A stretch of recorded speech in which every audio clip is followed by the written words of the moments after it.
and welcome to episode 7879 of My Little Protein. Today I'm here to talk with you about a contagious infection that you might know of, pertussis, otherwise known as the whooping cough. According to the World Health Organization, pertussis is a very contagious disease caused by a specific bacterium called Pertussis. Through just coughing or sneezing in 2018, over 151,000 people were diagnosed with pertussis. According to the American Lung Association and the website Visible Body, what happens with this respiratory disease is that the bacterium Pertussis gets inhaled by a person and it attaches to the cilia, which are tiny hair-like structures in the upper respiratory tract. Then, the bacteria releases toxins that cause the airway to swell and make it very hard to breathe. This results in what is known as a whooping cough. It sounds something like this.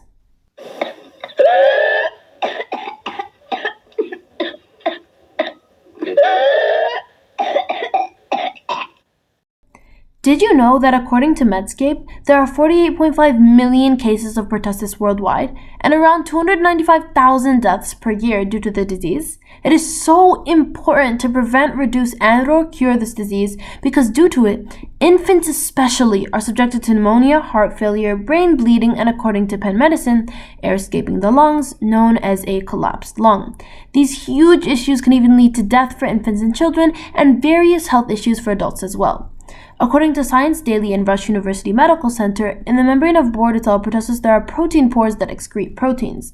These excreted proteins are very important in helping the bacteria bind with proteins in the plasma membrane of the human respiratory tract. On the surface or outer area of the bacteria membrane, where the peripheral proteins are attached to the phosphate heads in the pertussis pathogen, which is, again, Pertussis, there is a membrane protein channel called FHAC. According to Science Direct, this protein produces FHA, which allows the bacterium to be able to attach to the whole surface of the human plasma membrane. Then, once attached, the toxin called the pertussis toxin is released into the cell, causing the disease. Therefore, FHA has a very big and efficient role in the spreading of pertussis to humans.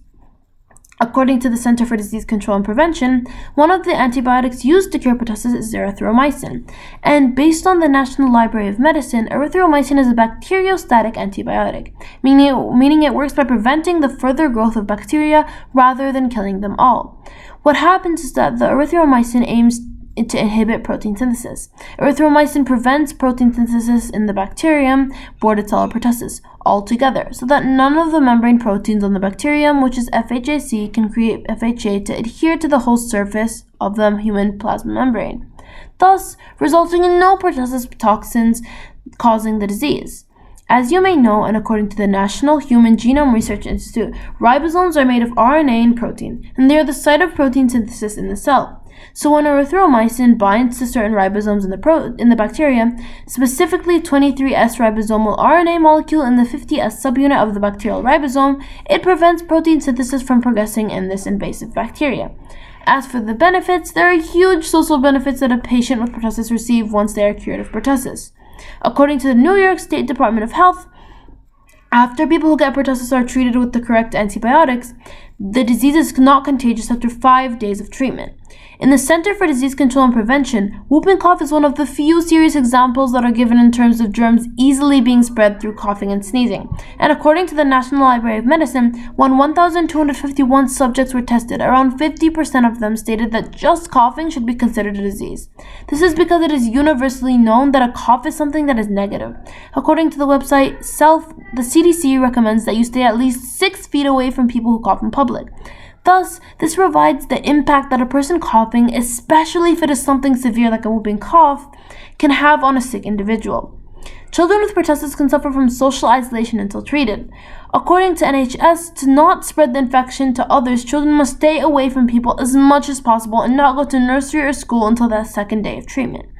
Therefore, once children are treated with pertussis, they can get to talk to people and interact without the patient or the person being worried or uncomfortable in a face-to-face interactive situation.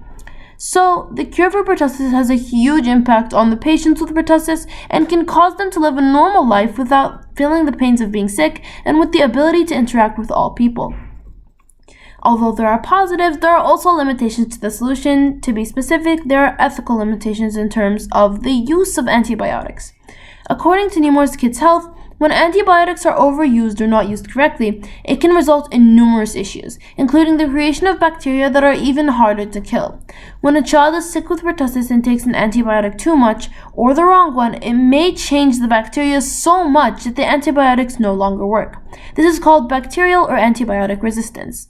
According to the CDC, the amount of people who use antibiotics unnecessarily or inappropriately is reaching almost 50%. And according to numerous Kids Health, the long-term misuse of antibiotics results in diseases even more serious than pertussis. Based on AHA journals, these risks include various chronic and cardiovascular diseases, as well as cancer.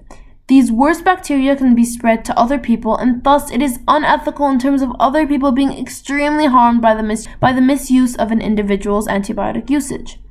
Proof of this is that CDC states that in the US only, there are more than 2.8 million antibiotic-resistant infections each year. The solution is a very good idea because although there are some limitations, the positives outweigh the negatives. There can be side effects to antibiotics when misused, but when used correctly, it is of extreme help in many different cases, including erythromycin with pertussis. Without antibiotics, pertussis would be a deadly disease with no cure.